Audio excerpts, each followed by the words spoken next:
Jadi jemaat ini punya ciri-ciri yang diperhatikan oleh Tuhan. Sekali lagi saya mau katakan, dan kita mau bahas ini saudaraku, ada 3 kalimat yang terus diulang pada masing-masing jemaat. Apakah itu saudaraku? Yang pertama, Tuhan selalu berkata dengan kalimat, "Aku tahu." Nah, kemudian penjabarannya masing-masing beda. Jadi diawali dengan kata atau kalimat, "Aku tahu," Tuhan tahu. Shalom saudaraku. Saudara, kalau kita membaca akan kitab Wahyu, maka di awal dari kitab Wahyu, khususnya mulai pasal 2 dan pasal 3, kita jumpai pesan Tuhan kepada malaikat jemaat di gereja-gereja yang ada pada waktu itu. Itu yang dikenal dengan 7 jemaat wahyu. Nah, saudaraku, 7 jemaat wahyu saat ini memang sudah tidak ada, yaitu jemaat Efesus, Smyrna, Pergamus, Tiatira, Sardis, Philadelphia, Laodikia memang sudah nggak ada secara fisik, tetapi secara rohani, secara spiritual, ini merupakan pesan kepada gereja-gereja di akhir zaman. Saudaraku, gereja itu punya, masing-masing gereja itu punya ciri khas. Nah, itu terbagi dalam 7 ciri yang ada pada Wahyu pasal 2 dan pasal 3 ini. Nah, saudara, kalau kita perhatikan pada masing-masing jemaat yang ada di dalam 7 jemaat Wahyu itu, pesan Tuhan kepada jemaat-jemaat ini itu ada 3 poin yang sama, diulang. Kalau saya perhatikan, meskipun beda-beda ya, ada yang dipuji, ada yang ditegur, ada yang tidak dipuji, cuma ditegur saja gitu ya. Ada yang dipuji dan tidak ditegur, hanya diberi nasihat. Jadi macam-macam saudaraku. Karakteristik dari masing-masing jemaat di dalam 7 jemaat wahyu itu beda-beda. Kalau saudara perhatikan ciri khas masing-masing, misalnya jemaat Efesus itu ciri khasnya jemaat yang giat, jemaat yang sungguh-sungguh melayani Tuhan, berjerih lelah, tetapi mereka kehilangan kasih mula-mula. Ya, kalau jemaat Smyrna itu jemaat yang menderita, aniaya, persekusi ada pada jemaat ini dan sebagainya. Sampai pada jemaat Laodikia yang terakhir, yang dikatakan tidak dingin, tidak panas, alias suam-suam kuku. Jadi jemaat ini punya ciri-ciri yang diperhatikan oleh Tuhan. Sekali lagi saya mau katakan, dan kita mau bahas ini saudaraku, ada 3 kalimat yang terus diulang pada masing-masing jemaat. Apakah itu saudaraku? Yang pertama, Tuhan selalu berkata dengan kalimat, "Aku tahu." Nah, kemudian penjabarannya masing-masing beda. Jadi diawali dengan kata atau kalimat, "Aku tahu," Tuhan tahu. Jadi Tuhan itu adalah Allah yang maha tahu, maha kuasa, tapi juga maha tahu, omniscience, dan dia mengetahui situasi, kondisi, sikon dari masing-masing jemaat. Saudaraku, biar ini kita pegang. Tuhan, Engkau tahu kondisi jemaat. Seperti ini, Engkau tahu Tuhan. Kelemahan kami Engkau tahu. Kekurangan kami Engkau tahu. Kesalahan kami Engkau tahu. Kelebihan kami, keistimewaan kami Engkau juga tahu. Jadi Tuhan itu maha tahu dan dia care, dia peduli dengan apa yang dia ketahui itu.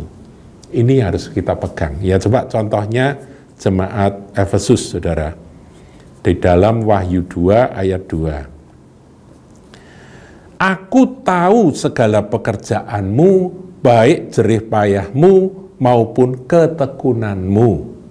Aku tahu bahwa engkau tidak dapat sabar terhadap orang-orang jahat, bahwa engkau telah mencobai mereka yang menyebut dirinya rasul, tetapi yang sebenarnya tidak demikian, bahwa engkau telah mendapati mereka pendusta." Jadi Tuhan tahu apa yang dilakukan oleh jemaat Efesus. Situasi kondisi jemaat Efesus itu Tuhan tahu. Nah, kalau saudara baca berikutnya, misalnya ayat 4 itu, namun demikian aku mencela engkau karena engkau telah meninggalkan kasihmu yang semula. Nah, ini ciri khas yang diketahui oleh Tuhan, kelemahan yang diketahui oleh Tuhan, dan Tuhan menasihati, menegur. Jadi pertama apa, saudaraku? Aku tahu. Nah, kepada jemaat Smyrna juga, ayat 9, saudara, dari Wahyu 2. Aku tahu kesusahanmu dan kemiskinanmu. Jadi kalau saudara susah, saudara miskin, Tuhan tahu, saudara. Bukan Tuhan itu nggak tahu. Seringkali kita berseru, di manakah Tuhan? Mengapa engkau diam? Apa engkau nggak tahu penderitaanku? Kadang-kadang kita berseru seperti itu. Tuhan tahu, saudara. Tuhan tahu. Jadi inilah firman kepada 7 jemaat. Ya, dikatakan, aku tahu kesusahanmu dan kemiskinanmu. Kemudian ada nasihat, namun engkau kaya. Aku tahu fitnah mereka, gitu ya, dan fitnah mereka, dan seterusnya. Jadi Tuhan tahu. Itu yang pertama. Kemudian, ini saudara bisa cari ya, sampai pada jemaat Sardis, Philadelphia, Laodikia, ada kata-kata aku tahu segala pekerjaanmu, segala situasi kondisimu, Tuhan tahu. Pertama, aku tahu. Sekarang yang kedua, saudara, dikatakan, diulang-ulang, saudara, kepada masing-masing jemaat. Siapa bertelinga, hendaklah ia mendengarkan apa yang dikatakan Roh kepada jemaat-jemaat. Dulu waktu saya kecil, di kelas, kalau kita nggak mau dengerin Bu Guru atau Pak Guru yang sedang ngajar, kita nggak mau dengar, kita sibuk dengan ngobrol sama teman, didatangi, kemudian dijewer, saudaraku, telinga ini supaya dengar. Ayo, kamu dengar, perhatikan, dengar, gitu ya. Nah, Tuhan ini berkata, siapa bertelinga, bertelinga. Daun telinga ini bukan untuk orang-orang Semarang bilang untuk cantelan kacamata saja, bukan. Ini untuk mendengar. Siapa bertelinga, hendaklah ia mendengarkan. Apa yang kita dengar, saudaraku?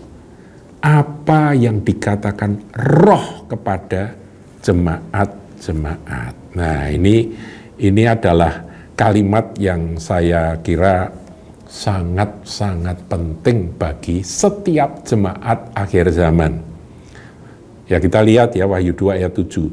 Siapa bertelinga, hendaklah ia mendengarkan apa yang dikatakan Roh kepada jemaat-jemaat.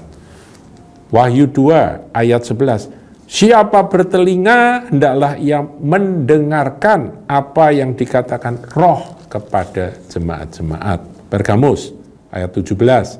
Siapa bertelinga, hendaklah ia mendengarkan apa yang dikatakan Roh kepada jemaat-jemaat. Tiatira, ya saudaraku ya, dikatakan siapa bertelinga, ayat 29, ya, pasal 2, 29. Siapa bertelinga, hendaklah ia mendengarkan apa yang dikatakan Roh kepada jemaat-jemaat. Jadi, ini diulang-ulang. Sardis juga demikian, ya, ayat 6 dari pasal 3. Siapa bertelinga, hendaklah ia mendengarkan apa yang dikatakan Roh kepada jemaat-jemaat. Saudara bisa telitilah, nanti sampai jemaat Laodikia, kalimat itu diulang. Artinya apa? Mendengarkan suara Roh Kudus, itu adalah teguran, perintah Tuhan di akhir zaman ini kepada setiap jemaat. Baik pribadi kita sebagai anggota jemaat, gereja lokal sebagai jemaat, maupun gereja universal, di mana saja. Dalam situasi apa saja, kita harus ngerti bahwa Dia tahu dan Dia monitor. Tuhan memonitor semua, mengamati. Dia peduli. Jangan sekali-kali kita kehilangan iman bahwa seakan-akan Tuhan tidak tahu. Tuhan tahu, Dia Maha tahu. Kedua, Dia sudah memperingatkan. Kalau Dia tahu, Dia akan membisikkan apa yang harus kita lakukan dalam situasi kondisi masing-masing. Ketika kehilangan kasih mula-mula, apa yang harus kita lakukan? bisikan roh itu harus kita dengar. Ketika ada aniaya, ada penderitaan, ada kesusahan, ada kemiskinan, seperti jemaat Smyrna, kita dengar bisikan roh. Apa jalan keluarnya? Menghadapi itu apa yang menjadi jurus-jurus yang harus kita lakukan. Nah, ini jemaat mas semua, saudaraku, jemaat Sardis yang dikatakan hidup padahal mati, apa yang harus kita dengarkan? Supaya jangan sampai kita seakan-akan hidup padahal kita mati. Dengar suara roh. Dengarkan suara roh. Apa yang dikatakan roh kepada itu. Jadi Roh Kudus itu terus berbicara. Tapi suara Roh Kudus itu lembut, manis. Jadi dia tidak menyaringkan suaranya. Marilah kita yang memakai telinga rohani kita mendengarkan apa yang dikatakan roh pada jemaat-jemaat. Nah, itu yang kedua. Dan yang ketiga, saudaraku, itu juga ada pada 7 jemaat, saudara, yaitu kalimat barang siapa menang. Nah, kalau sudah bicara barang siapa menang, berarti ada peperangan, ada pertandingan yang harus kita lewati, harus kita hadapi, harus kita tempuh, dan harus kita menangkan. Kita harus menang di dalam pertandingan iman tersebut. Saudaraku, ada pertandingan. Makanya berkali-kali Rasul Paulus juga mengajarkan tentang bagaimana dia mengumpamakan dirinya sebagai seorang petinju yang tidak sembarangan memukul. Ya, dia adalah pelari yang menguasai diri dalam segala sesuatu supaya dia boleh mencapai garis finish dan sebagainya. Dia membandingkan kehidupan rohani itu seperti olahraga. Dan olahraga yang ada pada zaman Rasul Paulus itu lari, gulat, dan tinju, saudaraku ya. Padahal itu bisa dikembangkan. Seperti pertandingan olahraga, seperti perlombaan-perlombaan. Demikian marilah kita berlomba karena ada pertandingan yang harus kita menangkan. Nah, saudaraku, saya akan akhiri dengan Roma 8 ayat 37. Ini ayat yang menarik, Roma 8 ayat yang ke-37. Ini sering disampaikan oleh hamba-hamba Tuhan dalam khotbah-khotbah karena ini ayat yang dahsyat. Demikian firman Tuhan. Tetapi dalam semuanya itu kita lebih daripada orang-orang yang menang. Kita lebih dari pemenang oleh Dia yang telah mengasihi kita. Saudaraku, tinggallah di dalam kasih-Nya, dalam anugerah-Nya, dalam setiap sikon Dia tahu. Dan kalau kita mau dengar bisikan suara Roh Kudus dan menuruti akan suara itu, maka dijamin kita akan menang. Barang siapa menang, ada upah yang menanti. Nah, kemenangan, ya, kemenangan kita itu sebetulnya bukan kemenangan kita sendiri. Kemenangan kita itu adalah kemenangan Kristus. Memandang kepada Yesus Kristus Tuhan yang telah mengalahkan maut ketika dia bangkit dari antara orang mati. Mengalahkan dosa dengan dia menyerahkan dirinya sebagai korban tebusan. Mencurahkan darah. Dialah anak domba Allah yang menghapus dosa dunia bagi orang-orang di dunia yang percaya pada Dia. Nah, saudaraku, menarik adalah kata more than conqueror, lebih dari pemenang. Saya akan akhiri, saudaraku, dengan sebuah ilustrasi, karena dari pesan kepada 7 jemaat, barang siapa menang itu merupakan pesan terakhir. Ulangi ya, saudaraku. Pesan pertama apa? Aku tahu, Tuhan tahu. Setiap situasi kondisi saudara saat ini Tuhan tahu. Percayalah, Dia adalah Tuhan yang care, Tuhan yang peduli. Dia maha kasih dan Dia maha tahu. Yang kedua, dikatakan bahwa kita ini punya telinga. Marilah kita mendengar karena Roh terus berbicara, memberi akan petunjuk, memberi jalan keluar, menunjukkan jalan yang harus kita tempuh dalam situasi kondisi apapun. Roh Kudus akan memimpin. pada segenap kebenaran. Dan yang ketiga adalah barang siapa menang. Kemenangan kita bukan kemenangan kita sendiri. Kemenangan kita adalah kemenangan Kristus. Kita ini more than conqueror karena apa? Karena Tuhan yang sudah menang. Ilustrasinya, saudara, ada seorang petinju. Dia ingin meraih kejuaraan. Dia bertinju. Dan benar, saudara, karena dia mempersiapkan diri sungguh-sungguh, dia pakai strategi dan latihan yang ketat, yang berat, akhirnya dia bisa menang. Tapi meskipun menang, dia babak belur, saudaraku ya. Petinju ini menang dengan tidak mudah, saudara. Dia mengalahkan musuh dan dia mendapatkan trofi. Mendapatkan, kalau tinju apa tuh, sabuk ya saudaraku ya. Sabuk kejuaraan itu akhirnya dia pegang. Wah, dia dieluk-elukan. Pemenang. Inilah pemenang. Pemenangnya ini, hebat sekali ini. Ya, dia mukanya babak belur. Kemudian bukan hanya itu, dia dapat ini, saudaraku, hadiah, saudaraku, entah berapa puluh juta US dollar gitu ya. Kalau pertandingan tingkat kejuaraan dunia kan jutaan dolar, saudaraku. Dia dapat cek itu, dia bawa. Kemudian dia pulang ke rumah. Saudara. Dia pulang ke rumah, disambut oleh istrinya.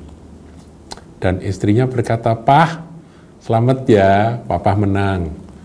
Dan dia dengan sukacita dan ya, tapi waduh, itu musuh satu ini alot sekali, tapi puji Tuhan papa bisa menang. Kemudian sabuk juaranya dilepas, dikasih ke istrinya. Ini loh mah hasilnya. Kemudian duit amplop yang berisi cek puluhan juta itu dikasih ke istrinya. Ini loh mah hasil kemenangan.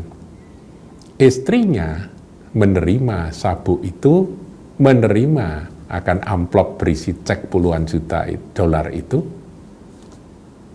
Dia adalah orang yang lebih dari pemenang. Paham, saudaraku? Si petinju berjuang dan dia menang. Dialah pemenang.